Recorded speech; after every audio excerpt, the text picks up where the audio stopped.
Ketika pemerintah Jerman mengizinkan pengiriman sekitar 50 tank Flakpanzer Gepard ke Ukraina pada April 2022, mereka tidak pernah membayangkan betapa pentingnya tank-tank tersebut dalam pertempuran negara itu melawan Rusia. Jerman telah menghapus dan mempensiunkan Gepard lebih dari 1 dekade lalu. Tank ini dikembangkan pada tahun 1960-an, mulai digunakan pada tahun 1970-an, dan akhirnya digantikan pada tahun 2010. Menurut Berlin, ini adalah aset lama dan usang yang dinilai hanya punya kegunaan terbatas. Ukraina kemudian mendapatkan tank ini dan sukses mengubah tank tua ini menjadi monster sesungguhnya. Untuk memahami perubahan luar biasa ini, penting untuk terlebih dahulu memahami apa itu Gepard dan apa saja kemampuannya. Flakpanzer Gepard, yang juga dikenal sebagai Cheetah, adalah tank meriam anti pesawat swagrak yang mampu beroperasi di segala cuaca, yakni jenis SPAG. Itu berarti tidak seperti tank tempur utama pada umumnya yang dirancang untuk pertempuran garis depan dan pertarungan langsung dengan tank serta kendaraan lapis baja lainnya. Gepard secara eksklusif dirancang untuk menghadapi pesawat musuh, termasuk pesawat yang terbang rendah dan helikopter. Ide untuk Gepard muncul pada tahun 1960-an ketika Angkatan Darat Jerman Barat atau Bundeswehr menyadari bahwa sistem anti pesawat yang ada seperti M42 Duster milik Amerika Serikat secara bertahap mulai usang. Pesawat serang menjadi semakin cepat dan lincah, sementara helikopter serang menjadi ancaman yang semakin besar. NATO membutuhkan sistem yang lebih mobile, presisi, dan mampu mendampingi tank serta kendaraan infanteri lapis baja ke medan tempur untuk menghadapi pesawat musuh tanpa memandang kondisi medan atau cuaca. Sebagai hasilnya, 2 tim pengembang yang terdiri dari berbagai kontraktor Eropa, termasuk Rheinmetall, AEG, Krauss-Maffei, dan Oerlikon, mulai bekerja untuk mencari pengganti Duster. Berbagai prototip dibuat dan diuji sebelum Bundeswehr mengambil keputusan akhir. Desain yang terpilih didasarkan pada sasis tank tempur utama Leopard 1. Namun alih-alih menggunakan meriam laras panjang 105 mm L7A3 L52 seperti yang biasa terlihat pada Leopard 1 standar, Gepard justru dilengkapi dengan sepasang kanon otomatis 35 mm Oerlikon KDA yang mampu menembakkan hingga 550 peluru per menit. Gepard memiliki sistem kendali tembak terkomputerisasi yang bisa menyerang target secara mandiri serta dilengkapi radar pencari dan pelacak. Produksi massal dimulai pada pertengahan tahun 1970-an dan ratusan Gepard kemudian dibangun, termasuk Gepard standar Jerman dan CA-CA1 Belanda yang dilengkapi dengan instalasi radar yang berbeda. Sementara sebagian besar tank ini tetap digunakan oleh Bundeswehr dan militer Belanda selama bertahun-tahun, ratusan lainnya dikirim ke negara-negara di seluruh Eropa dan luar Eropa, termasuk Belgia, Chili, dan Rumania. Selama Perang Dingin, yang sebenarnya menjadi tujuan utama perancangannya, Gepard secara luas dianggap sebagai salah satu sistem anti pesawat paling mumpuni di dunia. Dan tidak sulit untuk melihat alasannya. Gepard memberikan banyak keunggulan dibandingkan aset anti pesawat yang sudah ada sebelumnya. Yang pertama, dan mungkin yang paling penting, adalah mobilitasnya. Tidak seperti meriam anti pesawat yang harus ditarik dari satu tempat ke tempat lain dengan kendaraan lain, Gepard memiliki kemampuan untuk bergerak secara mandiri. Dibangun di atas sasis Leopard 1 dan dilengkapi dengan mesin MTU 10 silinder multi bahan bakar. Kendaraan ini mampu mencapai kecepatan di jalan raya yang relatif tinggi hingga 40 mil per jam atau 65 km per jam, serta memiliki jangkauan operasional sekitar 340 mil atau 550 km. Artinya, kendaraan ini dapat mengikuti kecepatan tank dan lapis baja lain, bahkan di luar jalan atau di medan yang sulit. Kendaraan ini tidak mudah terjebak lumpur. Kendaraan ini bisa pergi kemanapun pasukan lainnya pergi, tanpa tertinggal atau memerlukan perhatian dan bantuan khusus. Selain itu, Gepard memiliki keunggulan sebagai sistem anti udara yang mandiri. Itu unik pada masanya, karena sebagian besar sistem pertahanan udara sebelumnya terdiri dari bagian terpisah, seperti kendaraan radar dan pos komando. Gepard memiliki semua yang dibutuhkan dalam satu unit, termasuk radar pencari, radar pelacak, senjata, amunisi, dan sistem kendali tembak. Kru dapat mendeteksi, mengidentifikasi, melacak, dan menyerang target kapan saja, tanpa perlu berkoordinasi dengan tim lain atau bergantung pada aset lain. Gepard juga dikenal karena waktu reaksinya yang luar biasa. Kendaraan ini bisa mengunci target dan menembak hanya dalam hitungan detik. Dan ketika Anda berhadapan dengan kemungkinan pesawat serang terbang rendah atau helikopter serang yang bergerak cepat tiba-tiba muncul di cakrawala, kecepatan seperti itu sangat penting. Dalam hal tenaga dan performa, Gepard juga berada jauh di atas banyak kendaraan sejenis pada masanya. Gepard tidak hanya memiliki satu, tetapi dua meriam anti pesawat terbaik pada masanya, memungkinkannya menembakkan total 1.100 peluru per menit. Dengan akurasi yang sangat baik dan jangkauan efektif beberapa kilometer, meriam-meriam ini benar-benar bisa meluncurkan tembok peluru ke udara, menjadikan langit sebagai perangkap maut bagi setiap pilot Soviet yang berani mendekat.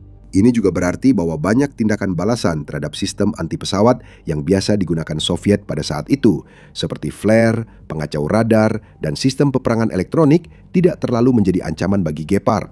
Yang perlu dilakukan hanyalah menembakkan puluhan peluru ke arah targetnya, dan Gepard memiliki peluang di atas rata-rata untuk menjatuhkannya. Dalam banyak hal, ini adalah senjata yang sempurna untuk masanya, penangkal ideal bagi pesawat serang Soviet, pembom terbang rendah dan helikopter serang seperti Mi-24. Namun, masa kejayaan Gepard akhirnya tampak berakhir. Pada tahun 90-an dan awal tahun 2000-an, lingkungan strategis sudah tidak lagi sama. Perang dingin berakhir, Uni Soviet runtuh, dan jenis ancaman yang dirancang untuk dihadapi Gepard tampaknya telah lenyap. Ide tentang pertempuran tank besar dan serangan bom di Eropa Tengah kini tak lagi dianggap mungkin. Dan kekuatan militer utama dunia mulai lebih fokus pada pengembangan rudal permukaan ke udara, menciptakan sistem pertahanan udara dengan jangkauan yang jauh lebih besar daripada senjata konvensional seperti Gepard. Tiba-tiba saja, sistem yang dulu sangat unggul ini mulai terlihat seperti barang kuno. Para perencana militer membayangkan konflik di masa depan akan didominasi sistem rudal supersonik dan pesawat serang bernilai miliaran dolar. Mereka menilai tidak ada tempat di medan perang untuk meriam seberat hampir 50 ton yang butuh kru terlatih, dukungan logistik khusus, serta perawatan mahal dan rumit karena kompleksitas mekanisnya. Berlin tidak lagi bisa membenarkan untuk mempertahankan dan merawat armada meriam anti pesawat ini yang relatif besar, karena mereka tidak berharap akan benar-benar membutuhkannya. Ditambah lagi, pada tahun 90-an dan 2000-an, Bundeswehr hampir sepenuhnya fokus pada penugasan di luar negeri. Pasukannya dikirim ke tempat-tempat seperti Afghanistan untuk membantu operasi kontra pemberontakan dan dukungan perdamaian. Dalam situasi seperti itu, tidak ada banyak jet musuh dan helikopter serang yang perlu dikhawatirkan, sehingga Gepard terasa semakin tidak berguna. Akibatnya, hal yang tak terhindarkan akhirnya terjadi. Pada tahun 2010, Gepard secara resmi ditarik dari dinas militer Jerman. Gepard digantikan oleh sesuatu yang cukup berbeda, yaitu sistem pertahanan udara ringan Vezel 2 yang sedikit lebih cepat dan jauh lebih ringan serta lebih ringkas, sehingga jauh lebih mudah untuk diangkut dan dikerahkan kemanapun dibutuhkan. Akhirnya, banyak Gepard tua mulai berdebu dan tampaknya ditakdirkan untuk dibuang ke tempat rongsokan atau diekspor ke negara-negara dengan anggaran militer yang relatif kecil yang tidak keberatan berinvestasi pada peralatan yang dianggap usang menurut standar Eropa Barat. Pada tahun-tahun berikutnya, Jerman bahkan berencana mengirimkan beberapa sistem ini ke Brasil dan Qatar untuk digunakan sebagai langkah keamanan selama acara seperti Olimpiade musim panas dan Piala Dunia FIFA. Lalu, perang di Ukraina pecah. Jerman sempat dikritik karena minim dukungan untuk pasukan Ukraina. Bahkan Berlin hanya menawarkan ribuan helm ke Ukraina tepat sebelum perang dimulai. Namun tak lama kemudian, pemerintah Jerman mulai lebih serius mencari cara membantu tentara Ukraina mempertahankan negaranya.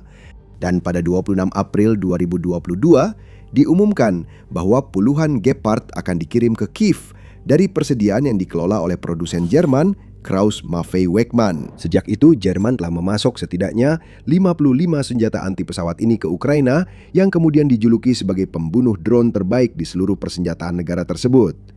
Bagaimana bisa? Bagaimana sesuatu yang dulu dianggap usang tiba-tiba menjadi salah satu elemen paling penting dalam perang terbesar dan paling menghancurkan di abad ke-21? Sebelum menjawab, Anda sedang menonton The Military Show. Jika belum berlangganan, lakukan sekarang. Alasan mengapa Gepard menjadi sangat sukses di medan perang Ukraina bermuara pada satu kebenaran sederhana yang tak terbantahkan. Prediksi-prediksi itu salah. Ketika para perencana militer Jerman membayangkan masa depan peperangan, mereka membayangkan dunia di mana konflik diputuskan oleh rudal-rudal super cepat dan pesawat serang yang dilengkapi dengan beberapa teknologi militer tercanggih yang pernah diciptakan. Mereka tidak memikirkan drone dan gagal menyadari besarnya dampak kendaraan udara tak berawak UAV. Kemudian perang Ukraina dimulai dan dunia mulai menyaksikan betapa destruktif dan menghancurkannya drone ketika Rusia meluncurkan kawanan besar drone ke kota-kota dan permukiman Ukraina. Semakin waktu berlalu, drone menjadi semakin penting. Kremlin berinvestasi besar-besaran dalam teknologi ini, membangun pabrik produksi drone baru dan meningkatkan ukuran serta intensitas serangannya. Ukraina terpaksa mencari cara untuk bertahan dari serangan-serangan tersebut, dan Gepard ternyata menjadi pilihan yang paling efektif dari semuanya. Hanya beberapa bulan setelah sistem ini tiba di Ukraina, para tentara Kiev memujinya, menggambarkan betapa efektifnya sistem ini dalam menghadapi drone bunuh diri gaya Shahid milik Rusia. Laporan mengungkapkan bahwa satuan meriam Gepard mampu menembak jatuh puluhan drone sekaligus, dan beberapa bahkan berhasil menjatuhkan rudal jelajah Rusia juga. Seiring waktu, reputasi Gepard makin naik. Meski Ukraina menambah dan mengembangkan aset pertahanan udara, serta membangun salah satu jaringan pertahanan paling kompleks dan berlapis di dunia, Gepard tetap menjadi bagian terpenting dari sistem tersebut. Para pembela Ukraina tak perlu memodifikasi Gepard agar efektif. Mereka tidak perlu memasang tambahan baru atau teknologi yang lebih canggih pada aset yang dianggap usang ini untuk membuatnya sesuai dengan standar modern. Mereka hanya menggunakannya persis seperti yang dimaksudkan dengan hasil yang luar biasa. Dan ada 4 alasan utama di balik keberhasilannya. Yang pertama dan mungkin yang paling penting adalah biaya. Banyak sistem pertahanan udara barat yang paling modern dan canggih sangat mahal harganya. Mereka tidak hanya mahal untuk dibeli, tetapi juga mahal digunakan karena banyak sistemnya menembakkan rudal pencegat yang harganya ratusan ribu hingga jutaan dolar per buah. Misil PAC-3 yang digunakan dalam sistem Patriot Amerika Serikat misalnya, harganya sekitar 4 juta dolar per unit. Harga seperti itu bisa dibenarkan jika Anda menembakkan PAC-3 untuk menghadapi rudal lain dengan nilai serupa, meledakkannya di udara dan menyelamatkan puluhan nyawa dalam prosesnya. Namun ketika Anda berhadapan dengan drone yang biaya pembuatannya hanya puluhan ribu dolar dan bisa dikirim dalam kawanan yang terdiri dari ratusan unit, perhitungan finansialnya sudah tidak masuk akal lagi. Itulah sebabnya jaringan pertahanan udara modern tidak bisa sepenuhnya terdiri dari baterai rudal Patriot dan sistem canggih serupa yang meluncurkan rudal pencegat yang mahal. Setiap negara yang ingin melindungi wilayah udaranya dari drone membutuhkan alternatif yang jauh lebih murah untuk digunakan, dan Gepard sangat cocok untuk kebutuhan tersebut. Amunisi 35 mm-nya diperkirakan hanya berharga ratusan euro per butir.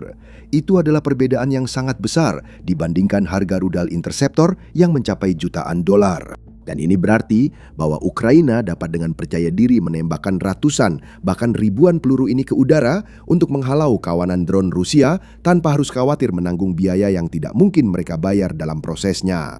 Dan ini membawa kita ke keuntungan besar kedua dari Gepard, yaitu ketersediaan. Itu mencakup baik ketersediaan sistemnya sendiri maupun amunisi yang mereka gunakan. Jerman sudah memiliki puluhan sistem ini saat perang dimulai, sehingga mudah mendapatkannya dan langsung mengirimkannya ke Ukraina. Amunisi memang sedikit lebih menantang karena negara netral Swiss melarang Jerman mengirimkan stok peluru buatan Swiss ke Kiev dan juga membatasi transfer militer lainnya ke Ukraina, sehingga memaksa Berlin mencari opsi alternatif. Untungnya, pada bulan Desember 2022, perusahaan pertahanan terbesar Jerman, Rheinmetall, memutuskan untuk mendirikan pabrik baru guna mengatasi larangan dari Swiss. Produksi peluru baru dimulai pada musim semi 2023, dan ratusan ribu peluru telah dikirimkan ke Ukraina sejak saat itu. Ini sangat berbeda dari banyak sistem pertahanan udara dan senjata lain yang telah dikirim ke Ukraina oleh sekutu baratnya. Seringkali sistem-sistem tersebut hanya diberikan sedikit atau dengan amunisi terbatas karena persediaannya memang kurang. Misil pada sistem Patriot sangat mahal dan banyak dibutuhkan di dunia, sehingga Ukraina hanya bisa menerima dan memakai dalam jumlah terbatas. Kisah serupa juga terjadi pada sistem-sistem lainnya. Banyak di antaranya yang telah dikirim ke Kiev, namun kini dibiarkan begitu saja karena amunisi yang mereka gunakan memang tidak tersedia dalam jumlah yang cukup. Negara tersebut telah merasakan dampak dari krisis kekurangan amunisi ini, harus memilih sistem mana yang akan digunakan dan target mana yang akan diserang, sambil juga semakin mengandalkan pertahanan yang dikembangkan sendiri di dalam negeri daripada yang dipasok oleh Barat. Rusia juga telah mencoba memanfaatkan situasi ini dengan mengirimkan kawanan drone dan rentetan rudal yang semakin besar ke Ukraina, berharap lawannya tidak memiliki cukup pertahanan untuk menghentikan semuanya. Untungnya, setidaknya untuk Gepard, ada lebih dari cukup amunisi untuk memenuhi kebutuhan Kiev. Tentu saja, keterjangkauan dan ketersediaan tidak akan terlalu berarti jika Gepard benar-benar mampu melakukan apa yang harus dilakukan, yaitu menghancurkan drone. Dan itu membawa kita ke keunggulan ketiga dari sistem ini, yaitu performanya. Beberapa tahun setelah perang berlangsung, ada banyak bukti yang menunjukkan bahwa Gepard dalam banyak hal adalah pembunuh drone Rusia terbaik. Drone Kremlin mungkin murah untuk diproduksi massal, tetapi tetap memiliki beberapa kelemahan jelas. Mereka relatif lambat, terbang di ketinggian rendah, memiliki tanda radar yang mudah terlihat, dan mengikuti jalur penerbangan yang cukup mudah diprediksi. Itu membuat mereka menjadi target ideal bagi senjata anti pesawat era Perang Dingin seperti Gepard. Sistem radar yang terpasang pada senjata ini dapat melacak dan mendeteksi target-target tersebut sebelum senjata tersebut menghancurkannya dengan tembakan singkat. Dan bahkan ketika Rusia mengerahkan drone dalam jumlah besar, berharap dapat membanjiri radar Ukraina dan melumpuhkan pertahanannya, Gepard mampu mengatasinya dengan sangat baik.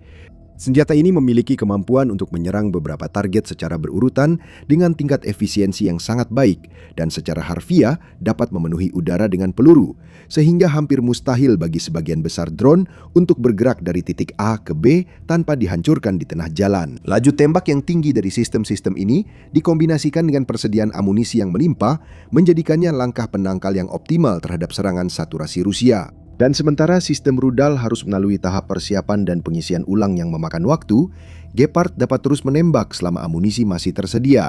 Karena hal ini, Gepard bisa ditempatkan di garis depan atau lebih jauh di dalam wilayah sendiri. Di sekitar infrastruktur penting seperti pembangkit listrik, fasilitas industri, gudang amunisi, dan pusat transportasi. Mengawasi langit untuk mencari tanda-tanda aktivitas musuh, siap menembak dalam sekejap mata, dan melindungi lokasi serta situs strategis paling berharga di negara ini. Yang membawa kita ke keunggulan terakhir dari Gepard, mobilitasnya. Ini adalah konflik skala besar. Garis depan membentang ratusan mil ke kedua arah, dan Rusia secara rutin membombardir kota-kota di seluruh Ukraina, termasuk wilayah yang berjarak ratusan mil dari garis depan. Itu memberi Ukraina wilayah luas untuk dipertahankan, sehingga mereka sering memindahkan aset penting sesuai perubahan taktik dan prioritas. Untungnya, sebagai sistem yang digerakkan sendiri, Gepard dapat bergerak kemana saja diperlukan. Berbeda dengan instalasi tetap, Ukraina bisa memindahkan meriam sesuai kebutuhan, mempertahankan kota berbeda seiring perubahan ancaman, melindungi infrastruktur penting berdasarkan intelijen, atau mengawal formasi militer ke garis depan. Setelah di posisi, Gepard mampu menjaga pertahanan kuat selama dibutuhkan dan menghadapi ancaman terbang rendah dalam jangkauannya. Bahkan Jerman sangat terkesan dengan peran penting Gepard di Ukraina, sehingga mereka mempercepat pengembangan program Sky Raider, sebuah sistem turret pertahanan udara jarak pendek yang banyak mengambil inspirasi desain dari Gepard dan akan digunakan untuk melindungi dari drone serta munisi jelajah. Sekarang Anda bisa mempelajari tentang senjata lain yang dipasok Barat yang telah bangkit kembali secara besar-besaran di Ukraina dalam video ini yang membahas sistem rudal pensil pembunuh milik Inggris. Sebagai alternatif, tonton video ini untuk mengetahui kondisi terkini perang dengan Ukraina yang sedang unggul dan Rusia yang terdesak di semua lini. Terakhir, jangan lupa berlangganan The Military Show untuk berita dan perkembangan terbaru perang Rusia-Ukraina dan konflik dunia lainnya.